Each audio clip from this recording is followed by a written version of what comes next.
Hi witches! So today I am going to share a jar spell with you guys, and this jar spell is specifically designed to protect the home against any outside negative energy and ward it away in general, and really just help you keep a cleansed and protected household.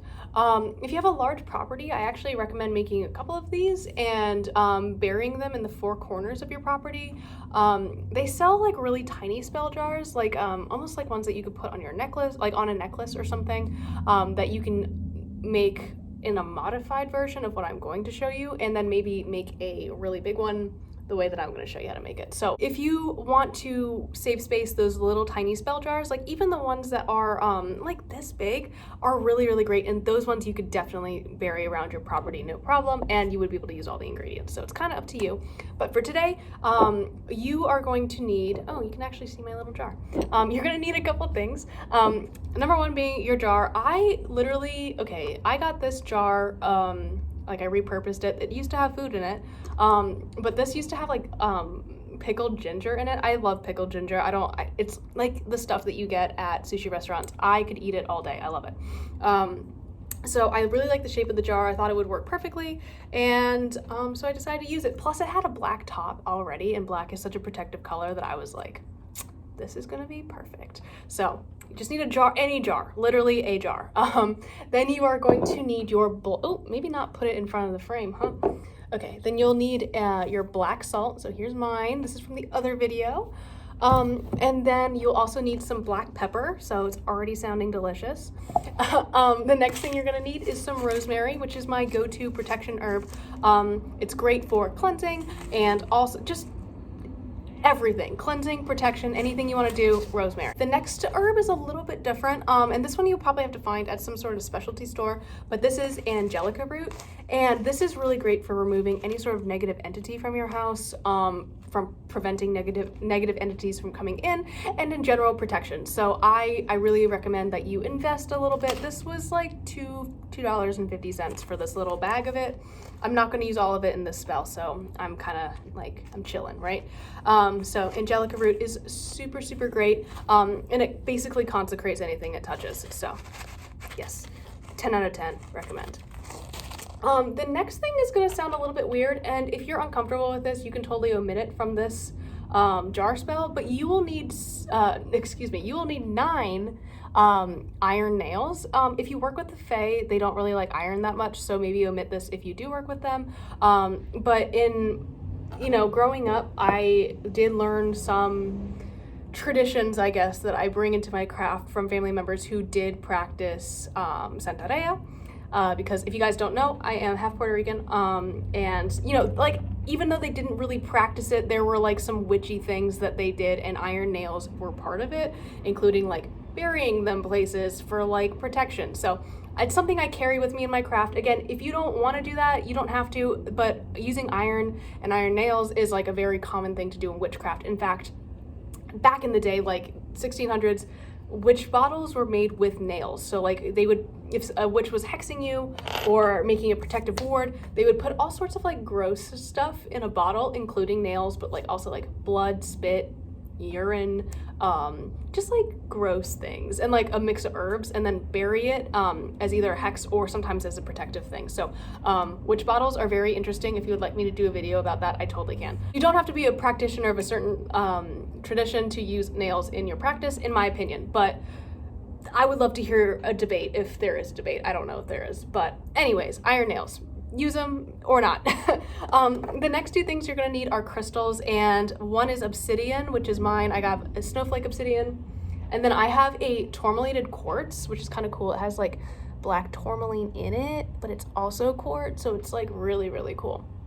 So these 2. And then finally, you will need a black votive candle. This one was already charged with protective energy at the store that I went to.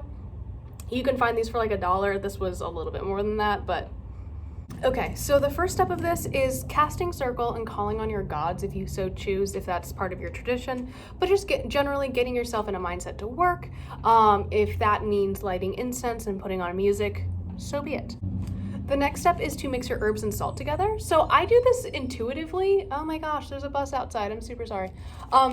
I tend to do this intuitively. So it's not like in baking where it's like take 2 tablespoons of whatever and put it into whatever.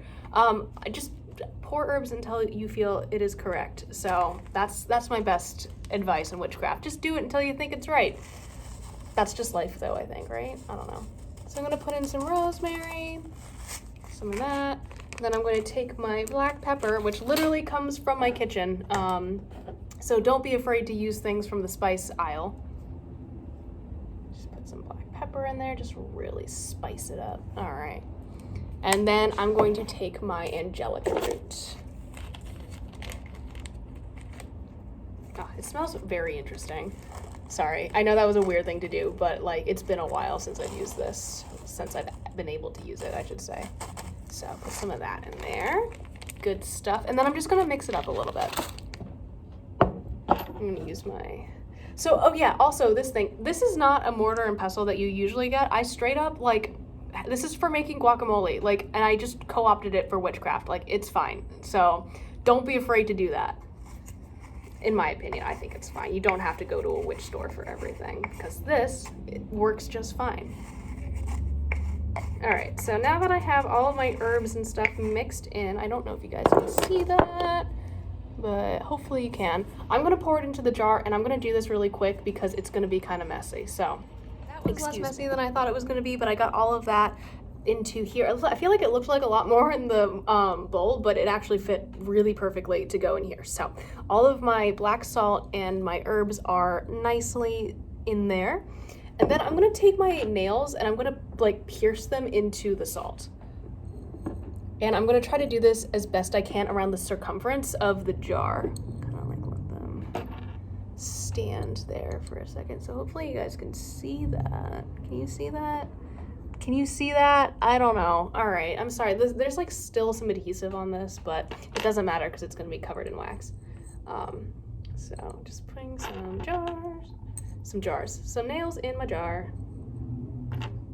And the reason I'm using 9, by the way, is I don't know, this number just comes to me a lot, frequent, like in general, but there's like a saying that a lot of Wiccans use that is by the law of 3 times 3 as I will it, so mote it be. 3 times 3 is 9, so 9 is like a very commonly used number. Oh, this pepper is making me sneeze. But anyways, I thought that was, I really liked that, I don't know, like rhyme, I guess, or like that chant. So I thought I would use the number 9 to kind of signify that. Okay, so we're just gonna put that, oh my God, this is totally making me sneeze. That's so funny. Okay, so I have my nails kind of situated in there. I'm gonna kind of just press them down a little bit. And these are super crooked because they are crooked nails. So I think it makes it look cool.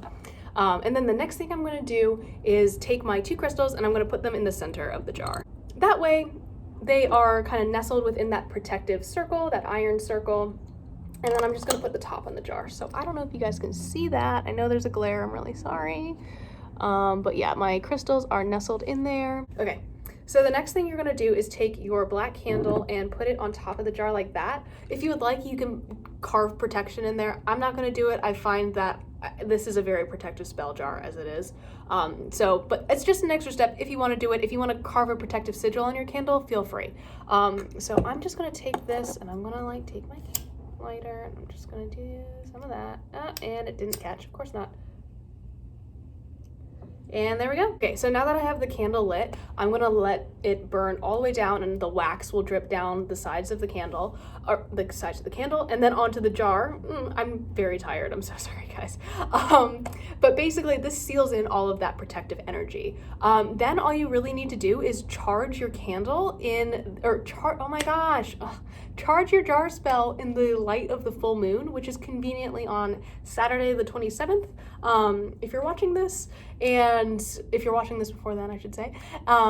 If not, it happened on the 27th. You can just do it on any full moon. You could also do it on the new moon, or both if you wanted to. But for me, I'm gonna charge it first on the full moon, and then just charge it on the full moon like every month thereafter. So this kind of just like cleanses it and like lets it release any negative energy that it might have purposefully trapped, and it lets it out back into the universe. So that's how you make a protective jar spell. I'm going to show you the finished product after this is completely burned down, but that's going to be in a little bit. So I'll see you guys then. Okay guys, so it's a couple hours later and the candle, as you can see, has burned most of the way down.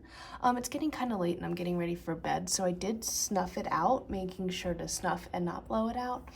And I'm going to actually finish sealing it on the full moon. So if you run into a time crunch like that, it's totally cool. Just be sure to snuff your candle and speak your intent while doing so, your intent to continue the spell. But yeah, that's how the wax has dripped down so far. I think it looks pretty cool. All right, I'll see you guys tomorrow. Bye.